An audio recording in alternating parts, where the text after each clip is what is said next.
Hello and welcome to NJBIZ Conversations. I'm your host, Jeff Kanige. My guest today is Marie Mathews. She is the managing member of CSG Law in Roseland. Marie, welcome. Good morning. Thank you. Good morning to you, and thanks for joining me. First, our viewers probably know or may know that you've only recently started this new role as managing member. So, congratulations. Thank you very much. And I wanted to start there. I'm curious what it means to you to take charge of one of the state's most prominent and well-respected law firms. Have you had any time to sort of reflect about where you've come from and how you got to where you are, or is it just are you just sort of trying to dig in? I mean, what do you feel when you come to work these days? I feel really excited. I mean, it's a little cliche to say it's an honor, but it really is an honor to lead this firm in particular. I'm a New Jersey native. I grew up in Somerset, New Jersey. I had no idea that this is where I'd be, at this point in my life. So it is very exciting. I'm very proud of leading this firm. I started at the firm as an associate in Okay. 2011, and I was Oh, wow. part of the first class of partners of the revamped CSG in 2016.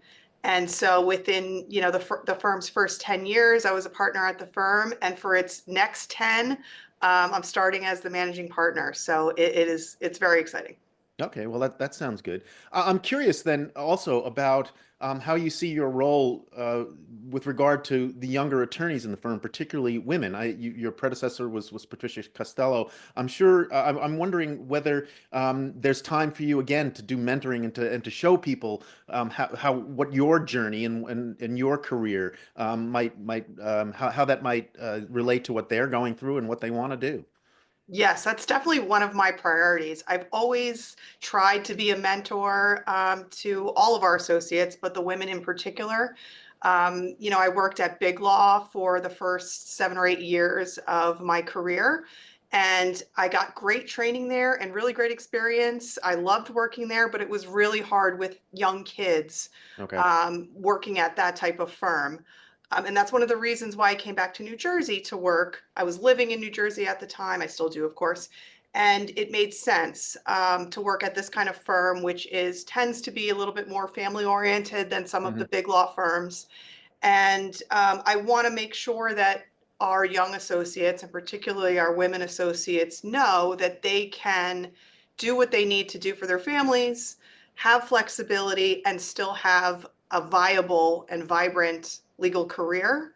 One of the things that I think has been a sea change for women in particular, but all caregivers, is having flexibility Right. to have a hybrid schedule and to work from home if necessary, and to be able to build that flexibility into their schedules. That is very important to me personally. And I think it's important to a lot of our parents and younger associates. So Okay. that mentoring aspect is super important to me and a priority that I definitely want to continue as managing member.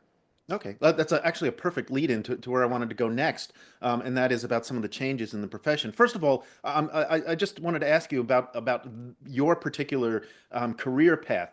That seemed to be a fairly common way of attorneys to sort of make their way in the world. Start at a big law firm, realize that there's more to life than long hours doing blue sky work or whatever it is that you people were doing back then, and then come to New Jersey or some other area where maybe the hours are a little more handleable, a little more feasible, and a little more conducive to having a life outside the office. Is that still the case now, or are folks starting out like where you are now at a place like CSG Law or some of the other big law firms in New Jersey?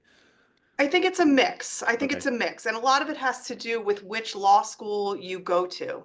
So some of, the higher top tier law firms, they're just heavily recruited by the big New York law firms. Right. And if all your friends are doing that and it's super exciting and the travel is exciting, I think that's very attractive to students coming out of that school.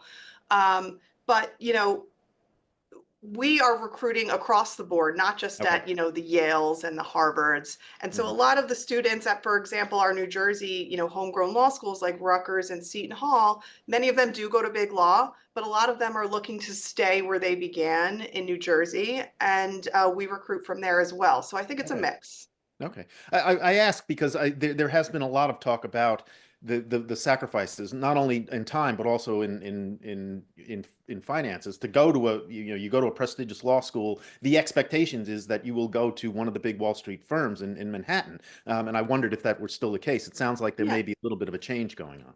Yeah, I mean, I know the impression that you get from, reading the press is that Gen Z and even some of the younger millennials have a different viewpoint on work, and that they're Hmm. they're going into it with a different mindset than some of the older generations. And I think that's probably true, and it's probably a good thing. I mean, there's an adjustment that has to occur at some point. Maybe when you start out when you're 21 or 22, your Hmm. values and your goals are a little Sure. bit different, Hmm. and so it's natural that you would change over time. But I think it's probably true that the younger generations have a different view towards the work-life balance. And I'm fine with that. I think that makes sense. Okay. I'm curious also about some of the other changes you've seen since the pandemic. All sorts of businesses have had to evolve, have had to change the way they do things, have had to adopt technology in different ways. Let's talk first about your firm and what happens there, and then about the legal profession in general. What are some of the biggest changes you've seen? For example, are you using artificial intelligence at all? What is different now about what you do when you come to work than it was when back when you first started, Yeah. or when you So first became a partner, really? Because I mean, let's just sort of sure. keep it at the same sort of level. Yeah, sure. So the technology has absolutely made the practice of law different. We Hmm. used to have to jump on a plane to go visit our clients to have an important strategy meeting. Hmm. And now we have the technology where we can do it on video. And so we're more efficient for clients, right? We can spend the time actually working on their matters rather than trying to, get to them. That's been a huge change in the last 5 years. I mean, who would have ever thought that we would be, videoing with clients instead of actually sitting down across the table from them, to have discussions? So that's a major change. If we've already talked about, the work from home paradigm and having hybrid schedules. Huge change in the practice of law that just never would have been 10 years ago. And there's challenges that come with that. It's great for the reasons I've already mentioned, flexibility for people, but it's harder to mentor and train people when you're not face to face and with each other in the office every day. So Sure. we have to adapt to that as well. You mentioned AI. Look, as a litigator, we've been using AI longer than maybe some of the other practice groups. It started with technology assisted review. I don't even know when that was at this point, but it's probably over a decade. We've been using AI to identify documents for review in these large review sets. So we've been doing it for some time, but as everybody knows, the technology has gotten even better and the uses of it has expanded. That is certainly a challenge for all law firms, including ours. We are evaluating, what the tools are and what they can do for us and where we need to be careful. So we haven't Hmm. jumped in fully with 2 feet. We're slowly proceeding to see what works for us. That'll take some time, but yeah, those are big changes across the industry. Okay. Well, I think a lot of businesses are doing exactly the same thing. So you're not alone. Um, have you been able to set some priorities or sort of identify the biggest challenges that you think you're going to have to face? Is it managing that sort of change, or what do you think are the main tasks that you're going to have to perform over the next, say, year or so? Yeah, so I think one of the big priorities is making sure that we are training and mentoring our associates, Okay. especially in this kind of hybrid work model. During COVID, of course, it was really difficult to do that. We have to make sure that we are serving them, right? When you go to law school, they don't teach you how to actually be a lawyer. They teach you how Right. to think like a lawyer. You have to join a firm or join a practice or clerk to actually learn how to practice law. And so we need to train up our associates so that they can be the next generation of leaders in the firm.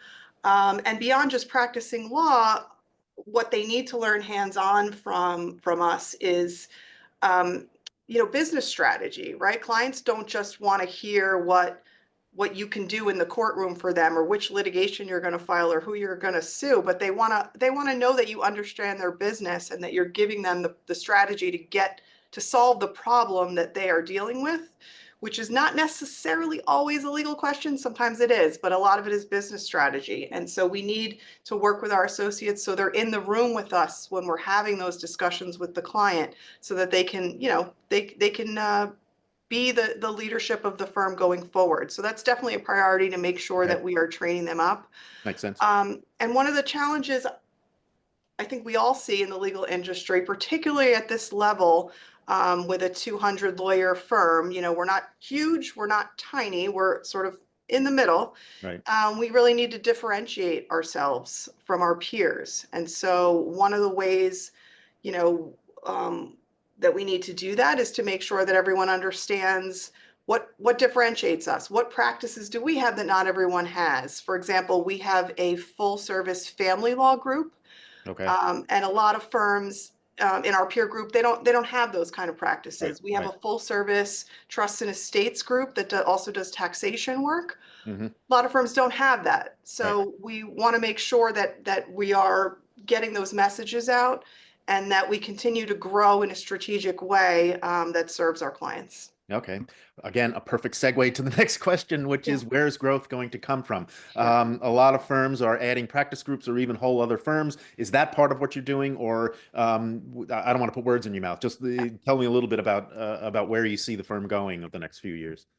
So we're doing both of those things. We're Okay. both um, adding practice groups and adding groups from outside the firm. So we Okay. want to make sure that we're not just growing for the sake of growing. We Right. want to make sure it makes sense for our firm. It makes sense for our, where we practice. We are in both New York and New Jersey, but most of our lawyers are here in New Jersey. And so we want to make sure that we're thinking strategically about what practice groups make sense for us. Okay. In the last year, we've added Chris Kelly and Lisa Colon, who were working at FINRA, which is Securities Enforcement, and Right. they, you wouldn't necessarily think that securities enforcement would be a New Jersey-based practice. You think DC, you think New Right. York. But FINRA, most of its enforcement work is done out of Woodbridge, New Jersey. Oh, really? Okay. Yes, and that's where Lisa and Chris work. So it made Okay. sense for us as the firm that we are to bring on that group. And they're doing fabulously. We also brought on, 5 lawyers from outside our firm to join our corporate and litigation groups from Greenberg Dauber.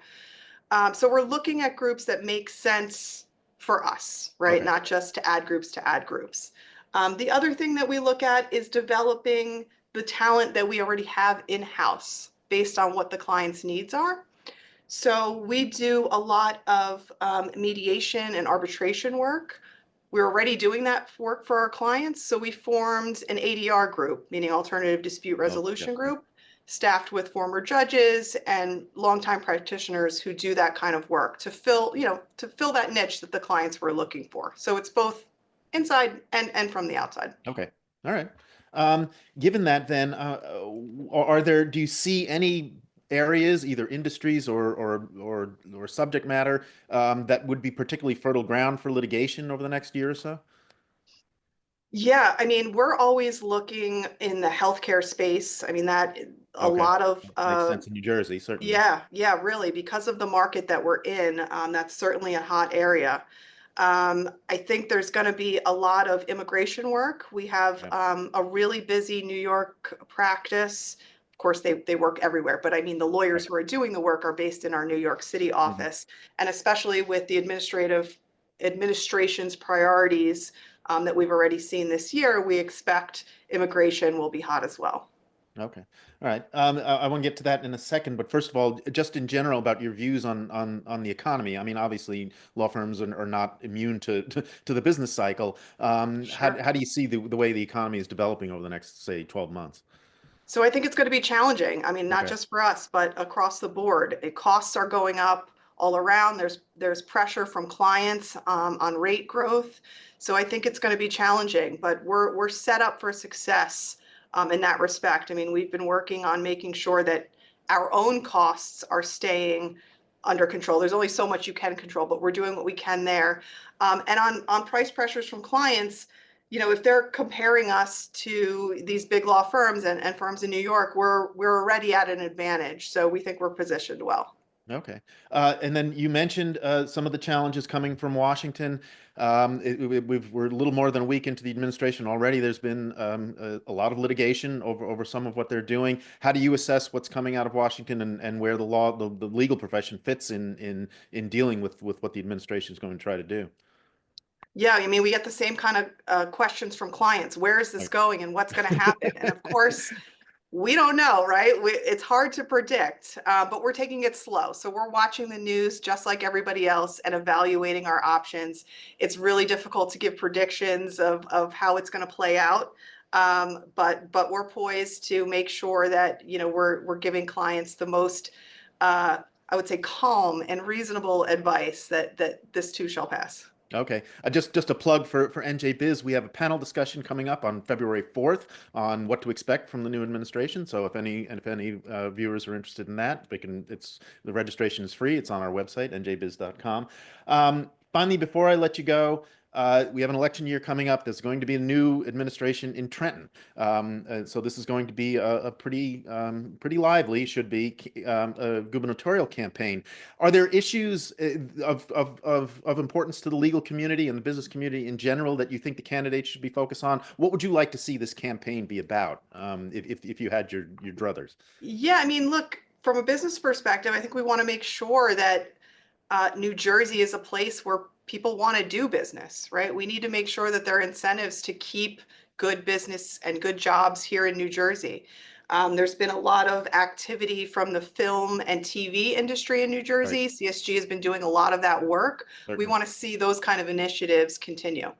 Okay, very good. We will leave it there then. Marie Math, I hope you come back and tell us a little bit about how it's going. Maybe after you've had time to settle a little bit. I'd love to. Thank you. Okay, Marie Mathews, managing member of CSG Law. I appreciate you taking the time. Thank you. And thank you for watching. Until next time, stay safe, everyone.